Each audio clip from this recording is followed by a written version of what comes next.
Sorry, but I'll digress once again. मेरा पहले ये सवाल था कि अगर मतलब अब आपके मतलब ऑलरेडी अच्छे एक्टिवेट्स रह चुके हैं, बन चुके हैं, और उसके बाद आपके मतलब प्रोफेशनल एक्सपीरियंस भी रही है, ठीक है, तो how would you say an ISB RAship is helping you in your case right now? And I want you to educate me, like if I'm somebody who is doing this or applying for this, how do I approach this? Okay, so I'll say one thing. When you go to a particular, while applying for PhD, right, you're talking from PhD perspective, right? PhD perspective. So there is certain minimum requirements. Okay. Right. So first of all, they will say that you need to have mathematical courses, right? Then they will say you need to have at least 4 years of bachelor's, or if you don't have, if you have 3 years of bachelor's, you need to have 2 years of master's. This is one requirement, right? And then you need to have a GRE score, right? And after GRE score, you need to have English requirement, that is TOEFL, IELTS, or any standard exam, right? So after these, they'll also give you another thing.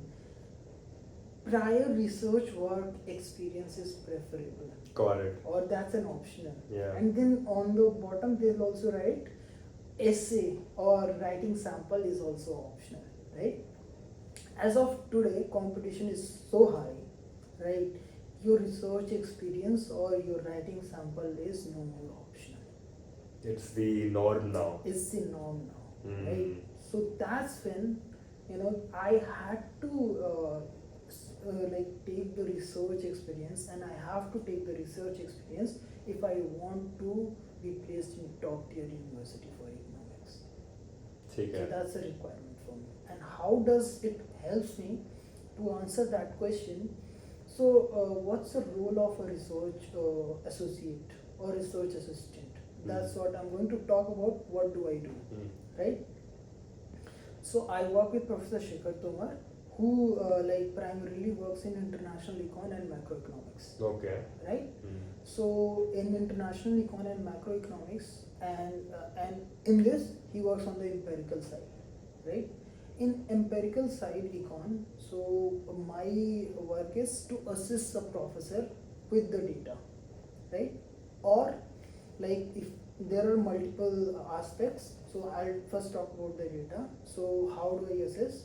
Say professor has an idea, so I want to understand what's the probably I shouldn't bring it because the paper is still not out. So okay, yeah, no worries. If you give me a hypo, so we were talking about labor laws now. Yeah, no. If you can give you a macro level example. Yeah, so there is change in the labor law, right?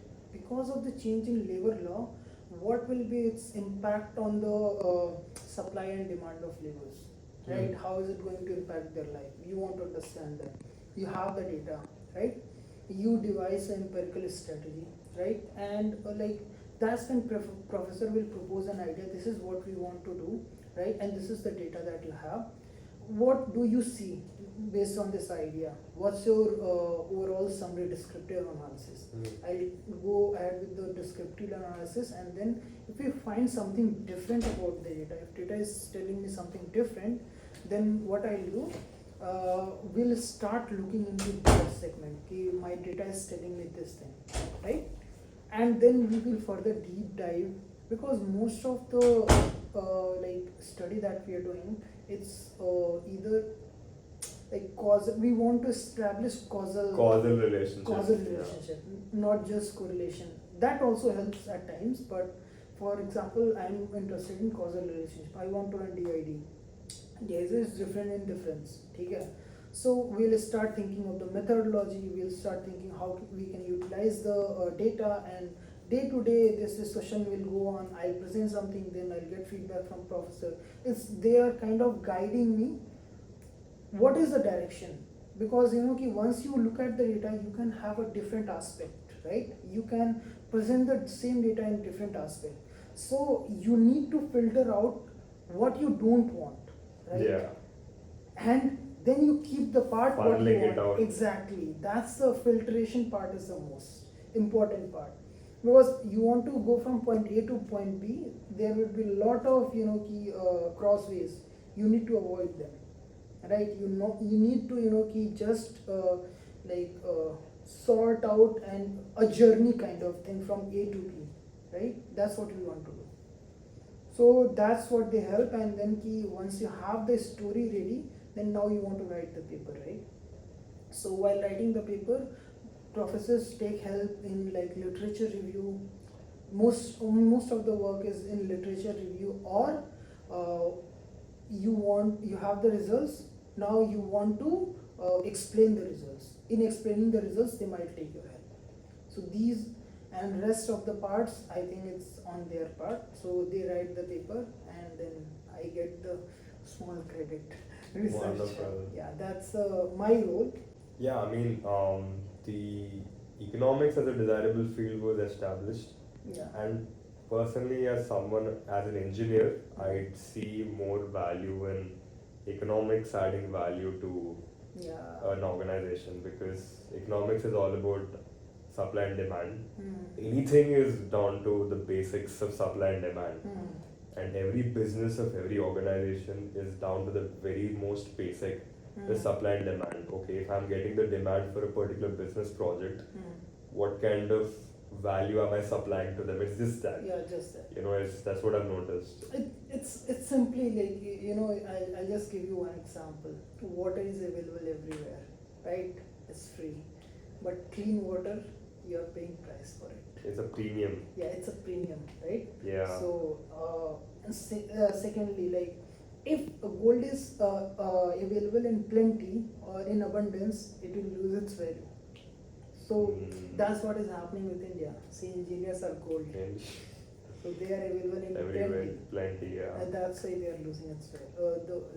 Their value is very market value is market value thing, yeah. Yeah, so that's the thing.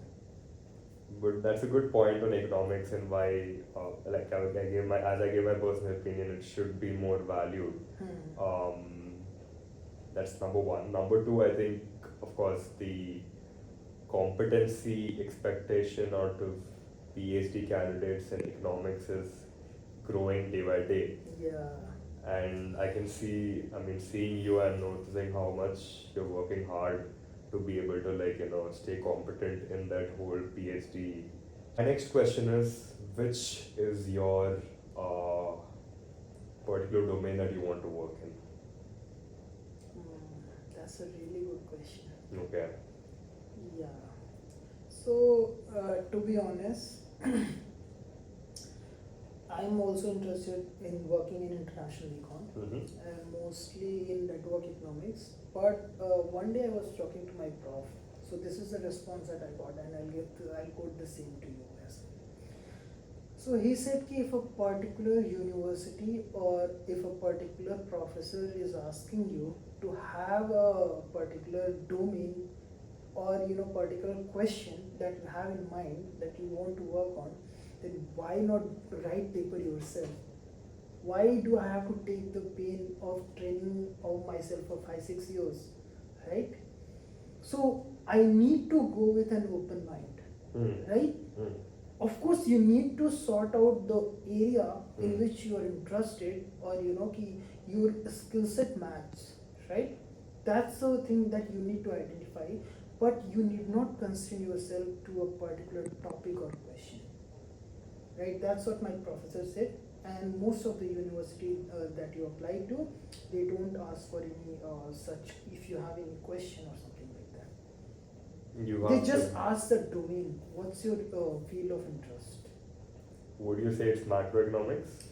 Yeah, I would say it's intersection of macro and international econ. So okay. Yeah, that's my area of interest. Got it. Yeah.